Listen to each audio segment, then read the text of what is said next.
ditiadakan dari hukum Taurat sebelum semuanya terjadi. Karena itu siapa yang meniadakan salah satu perintah Taurat, sekalipun yang paling kecil, dan mengajarkannya demikian kepada orang lain, ia akan menduduki tempat yang paling rendah di dalam kerajaan surga. Tetapi siapa yang melakukan dan mengajarkan segala perintah Taurat, ia akan menduduki tempat yang tinggi di dalam kerajaan surga. Demikianlah sabda Tuhan. Terpujilah Kristus. Saudari-saudara yang terkasih, hari ini dalam bacaan Injil kita diajak merenungkan terkait pelaksanaan hukum. Yesus datang untuk menggenapi hukum Taurat. Dan bacaan pertama kita dibantu oleh Paulus untuk mengartikan apa perlunya pelaksanaan hukum dalam hidup kita.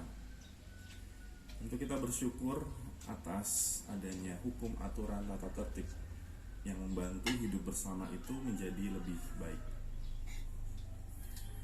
Di sini ada frater-frater, pasti tahu bahwa kalau di seminari itu isinya banyak peraturan dan hukum.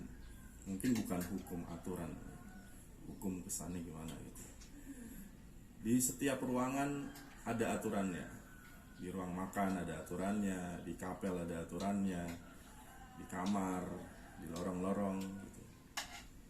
Ada jam-jam tertentu, ada kesepakatan umum yang dibuat. Semuanya untuk membantu hidup bersama itu menjadi lebih baik. Dan ketika hidup bersama itu menjadi lebih baik, maka panggilan bisa bertumbuh. Dan lebih dalam dari itu adalah pengalaman saya untuk ikut bersama dengan Tuhan itu akan jauh lebih kuat. Tapi itu kan samar-samar tidak kelihatan, rohani atau bahasanya tinggi. Yang tinggi itu dikonkretkan dengan yang sehari-hari.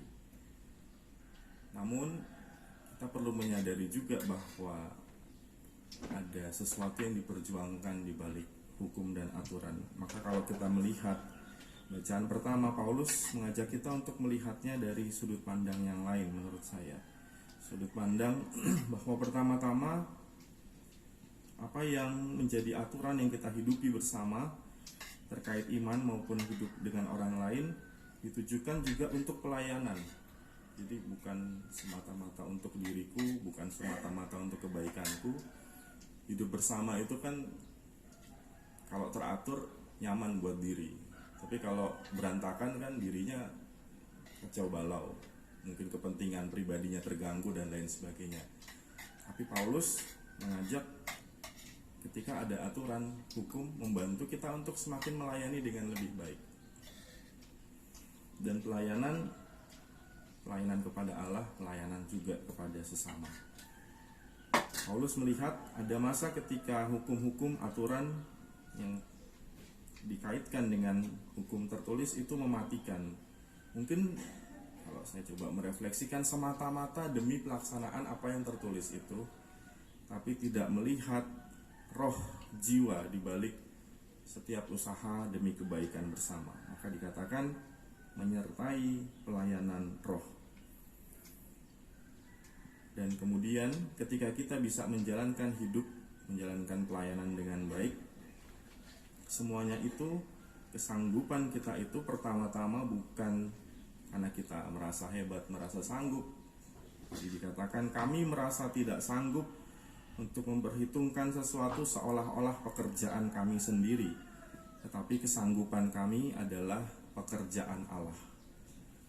Ketika kita bisa hidup bersama dengan baik, ketika kita bisa mengamini, melihat nilai di balik setiap aturan, kita percaya itu adalah pekerjaan Allah. Para frater ini baru selesai retret 1 minggu, lalu menyatakan siap untuk lanjut. Kesanggupan untuk lanjut kita yakini adalah pekerjaan Allah. Kedepannya ada aturan lagi, ada hidup bersama lagi yang harus ditekuni setiap hari. Kita mau menekuni itu karena bukan semata-mata kita hebat, tapi karena itu semua pekerjaan Allah. Saya rasa hidup kita bersama di masyarakat, di keluarga juga demikian. Ada begitu banyak hal menjadi tanggung jawab, peraturan, hukum. Kita semua melaksanakan demi kebaikan bersama, demi pelayanan, dan ketika kita sanggup, semata-mata adalah pekerjaan Allah sendiri yang mau diwujudkan di bumi ini. Mari kita mohon kepada Tuhan, semoga pelayanan karya kita juga bertumbuh bersama dengan Roh yang hadir dalam setiap pengalaman hidup kita. Dimuliakanlah Tuhan kini dan